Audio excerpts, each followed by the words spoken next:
This is the August 2020 bonus episode of the Master of None podcast, and today we have an actual in-studio guest, which is always fun. It's great to get other people involved in the podcast, hear about their projects, their hobbies, all of that, and it's even better when we don't have to do it over the phone and we can have somebody live in the studio. Way more fun to do it in person. So our guest today is my brother-in-law, Courtney's brother. All of you know Courtney from the episodes that she's been on, Andrew Busch, and he's joining us from Arvada, Colorado, which is in the greater Denver metro area place in Colorado where pretty much everybody who lives in Colorado lives, right? So he's up here joining us for the weekend and decided to hop on and record a bonus episode of the podcast. So, Drew, say hello. Hey guys, it's good to be with you. And you probably, if plans go as planned, Drew joined us a couple weeks ago on an episode that we actually have not recorded yet. So there's this weird future past thing that we'll try to not mess up. So let's go ahead and jump into the bonus episode items. As everyone knows, if you've been listening to the podcast for any time, on each bonus episode, which we do every month, we have 3 items.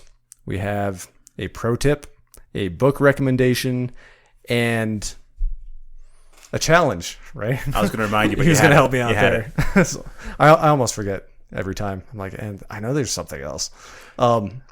So when we have a guest for a bonus episode, our guest gets to provide all 3 of those things to me and you, the listeners.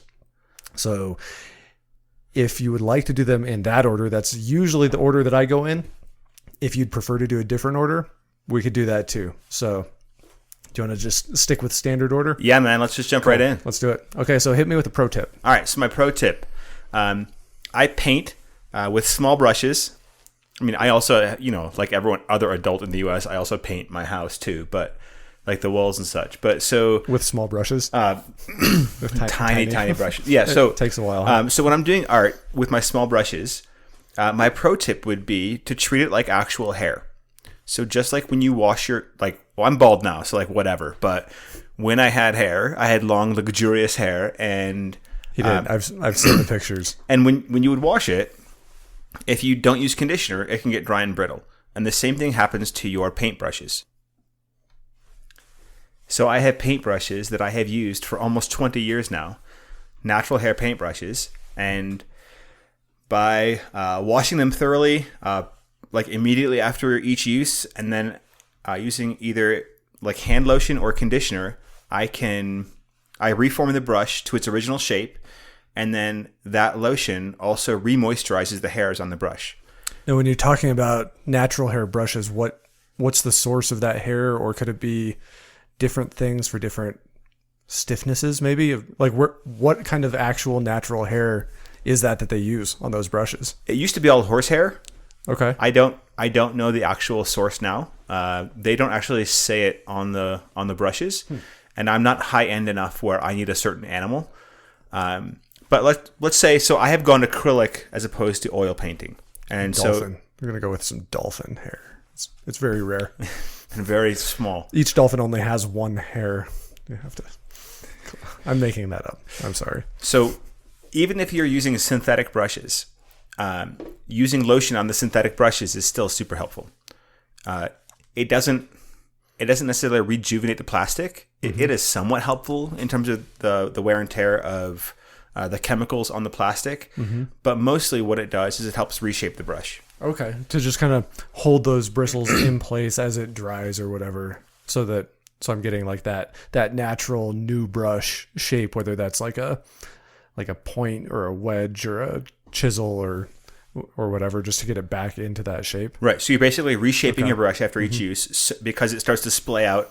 I mean, right. All brushes get all crazy looking. And so after each use, if you're reforming it and the lotion actually holds itself together, this also works with large paintbrushes. So I have 2-inch paintbrushes that I use for painting my walls, and I also use lotion on those to reform them. Okay. And you mentioned it could be either hand lotion or hair conditioner would be fine, which are basically the same thing, right. Just different packaging. And you can pretty much swap back and forth. I mostly use hand lotion because that's the one laying around. Okay. But although going to my bathroom upstairs to like go to my shower to find it, whatever, I just use hand lotion. But nice, cool. Anything else on those brushes? So maybe somebody is like just thinking about getting into art, some painting. They've binge watched Bob Ross on Netflix, and now they're like, I could do that. Which Bob Ross is a great way to convince yourself that you can paint. Absolutely, there are no mistakes. Right, just happy accidents. Happy accidents. Yeah, and happy trees. And so, me. So maybe they're like, okay, what do I need as far as brushes to get started? Because I can look at Bob Ross's studio and it's pretty simple, but still, if I started to like add up all of the different brushes that he uses and all of that, what would be your recommendation if I don't want to have to spend a fortune to get started painting? Is there like a particular set of brushes I should get, or maybe I go to an art supply or hobby supply store? What should I be looking for? Just because I walk in there and I really don't know what I'm looking at. Yeah, I would start cheap. Okay. So I have purchased multiple brush sets over the years, and had multiple well-meaning people buy me brush sets to try and encourage my art career. Mm-hmm. It turns out I really only use 4 or 5 brushes, maybe. And so I don't really use all of them, but I didn't know that when I first started painting, that I don't need all of them. Okay. And so you can buy a cheap brush set for $10 at a local art supply place or a hobby place. And I would start there. Mm-hmm. I would start as cheap as you can go, and then you get a feel for what it is you like. Sure. And are those cheaper brushes, are those going to tend to be natural hair, or those are going to be synthetic? Okay, yeah. So the natural hair ones tend to be more expensive. You'll double and triple your price for a good natural hair brush. Good to know. So let's say, I don't even know what we're looking at for price, but let's say that I have $20 to spend on brushes.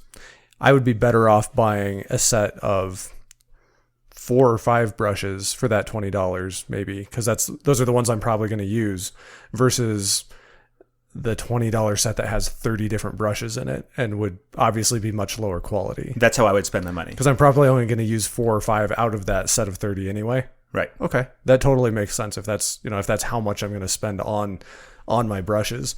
Now, does it matter what kind of brush I'm going to use based on what kind of paint I'm going to use? Like, I don't want to, like, not knowing much about this, I know that there are watercolors and acrylics and oil paints and all this different stuff, right?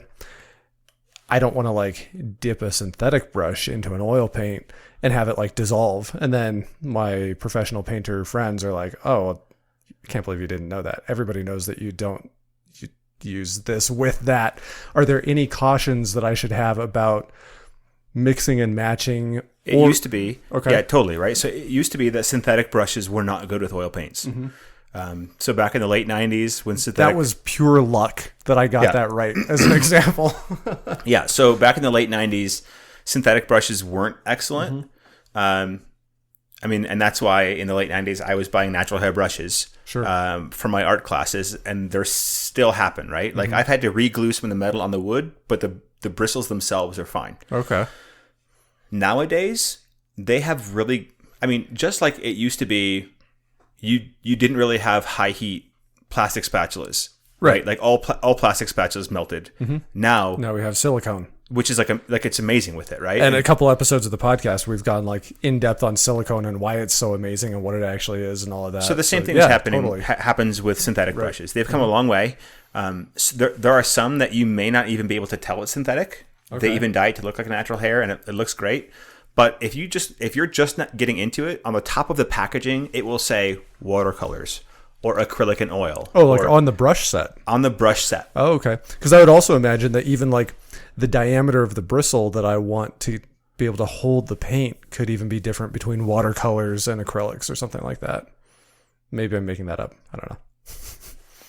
That's probably going pretty deep for a pro tip, right? Like, yeah, there's all sorts of ways we can go into it. Yeah. Right. Well, I'm thinking like, different grits of sandpaper and stuff like that are just better suited to certain projects. But you buy a kit to do a project and it comes with sandpaper, they're going to give you the sandpaper that's going to work best. Right. Yeah. So kind of the same thing. So if I want to do watercolors versus oil versus acrylic.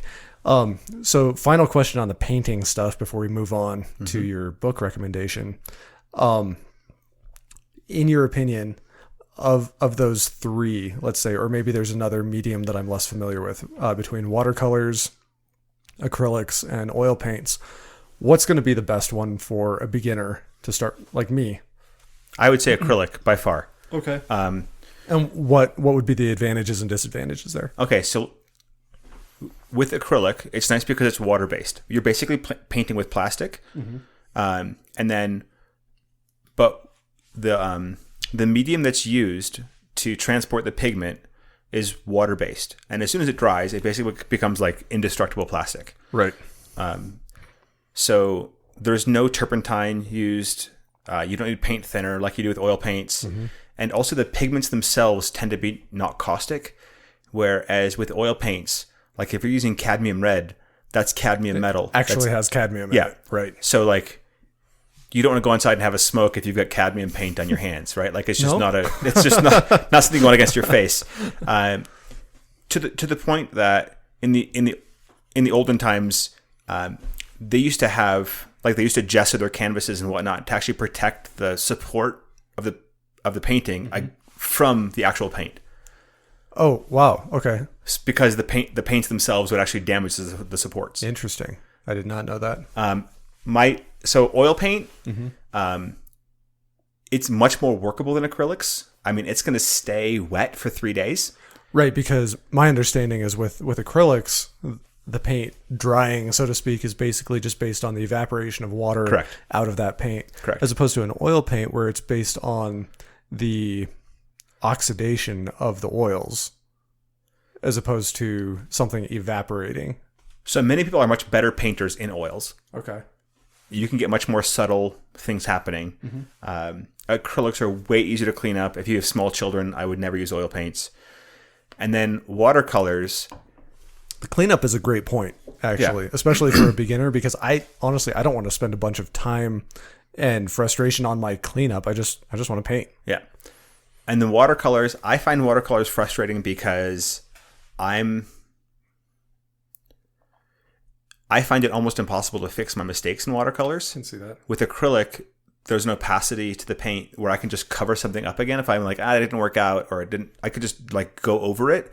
And with watercolor, it's on the paper. And so master watercolor painters, like every stroke matters to them. Right. And for me, every stroke doesn't matter. Right. No, I could totally see that because I guess they're more transparent too. So question for you about watercolors. So I think the last time that I painted with watercolors, I was probably like 6, and it was one of the Crayola watercolor sets. Oh man, I'm not good enough with watercolors. Like I have not painted with watercolors since undergrad. Okay. So basically, and it comes with the 6 little containers that are linked together, and you have a brush, and you paint like in a Mickey Mouse coloring book, basically. Is that true watercolor? Like, is that the same substance, or? Oh, I don't know. You don't? Okay. All right. Yeah, I have left that medium behind. I can totally imagine how frustrating it could be to paint with watercolors, or how difficult. And, I know you can get different effects with watercolors than you get with other paints. But now what I can tell you is that with, let's say, acrylics and oils, there are 2 basic levels of paints. It's a student grade and a professional grade paint. And it really has to do with how much pigment is in the paint. Oh, okay. So if you're trying to use, like, let's say one of the $15 sets that you get at your local hobby place, right? They said like all those little tubes all together in one thing. Those paints aren't very opaque at all. Okay. And so if you're trying to actually cover things with those paints, it's going to be a very frustrating experience. Whereas if you pay $12 for like a 4 or 5 ounce tube, it seems super expensive, but you use so much less paint in terms of covering. Interesting. All right, we're going way off topic. Yeah, no, that's okay. That's all right. I'm fascinated by some of this, and we're going to get more into painting on the other episode that we're going to record that everybody's already listened to. All right, so sounds good. It's like they know more than we do right now. They probably do. Okay, book recommendation. Yeah, so book recommendation is Dune by Frank Herbert. It was written, I don't even know the exact date, but it was written in the early 60s, and I just reread it this summer for probably the 4th time, and I am struck as an adult how I guess, how deep the book is. Coming to it as an adult, I'm recognizing all sorts of things that I didn't as a kid.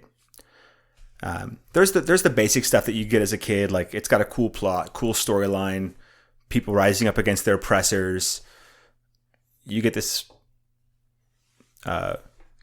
very familiar feel of like, I think I've seen this before, and you're like, oh wait, George Lucas and Star Wars. George Lucas lifted some of this imagery. Post Dune, right? Yeah, post Dune. That's yet another reason for me to not like Star Wars. Yeah, whatever. So thank you for giving me more ammo. You're welcome. Dislike Star Wars. But I think what I was struck by the most this last time is how when Frank Herbert is putting his politics into the book, there's this group of people that are being oppressed by the empire, by different houses of the empire, and the people that are being oppressed are called the Freemen, Freeman, and they live on a planet called Arrakis, and they have this thing that is being mined on their desert planet called spice, and spice is used basically for navigation between solar systems. It gives people some sort of prescience that they're able to like see far enough ahead in the future that they avoid stars and whatever. Basically, they're like folding space-time in order to like make this thing happen. So, starting to draw some conclusions here, we have this place called Arrakis that's in the desert, and there's some other imperial entity that is mining something from them that is necessary for travel. Is necessary for travel, right? And I think at this point, people are starting to see some parallels. So yeah, and so. And then as I'm reading the book, I'm realizing that all of the language and names for the people from the empire are all very Western, like Western European. And then all of the names and language from the Freemen are all in Arabic, or at least very Arabic sounding. Mm-hmm. And then I'm starting to be like, oh wait, there's a subtext that I'm not understanding. And so it was after kind of exploring this thing of basically somehow Frank Herbert is taking Islam and Middle Eastern culture and is using them as the protagonists in this story. It felt very strange for an American author to be doing that, right? Especially in the early 60s. And so I'm like, well, what's happening? And then I did some research on it, and even though Frank Herbert never said it, there is discussion that he is talking about basically the creation of OPEC, that the Iraqi people basically rose up against their king and the Western companies that were mining their oil, and the regular people saw none of the profits, that they rose up and they took over their own oil manufacturing to actually benefit the regular everyday people in Iraq, and that Frank Herbert is possibly taking a side against American imperialism in that. Mm-hmm. So how would you apply that? Or I think I phrased it better when we were talking before, because we ended up having some conversations before we started recording.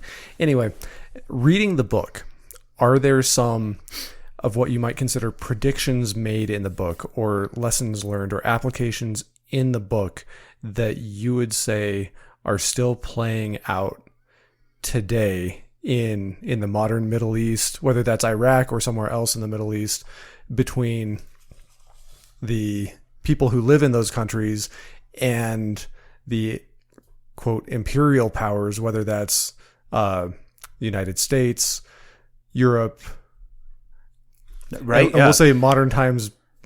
We'll call it 1991 or later. So Gulf War or later. So when I look at what is Frank Herbert saying, I think he used a very specific event to be able to talk about a much larger human struggle that's happening against imperialism, and like even the savior figure in the book is still a Western imperial figure who is actually like exploiting these people as like to his own benefit, right? Mm-hmm. And it ends up helping the people, but it's also helping him like gain power. And so you end up having this thing of like, and then these people actually become the oppressors later on in the story. Right. And it's this wonderful narrative of who is the protagonist? Who is good? What is good? I mean, do the ends justify the means? There's all sorts of this thing where as he begins to weave this narrative together, he's just calling a lot I don't think he gives answers. I think he's just asking a lot of questions. Okay. And I think those are the best kind of books as far as I'm concerned. Yeah. I think that's one of the most powerful things that a writer can do is to tell you a story, right? Where you obviously take the side of the protagonist in the story that they're telling you. And it's not until the story is over that you realize that they were actually telling you a story about you, with you actually acting as the antagonist. Right. Like this was a story, but in real life, you're in the antagonist position, and I've just made you realize what's actually going on, and you took the side of the protagonist in the story. Right. So, yeah, super powerful when a good writer can do that.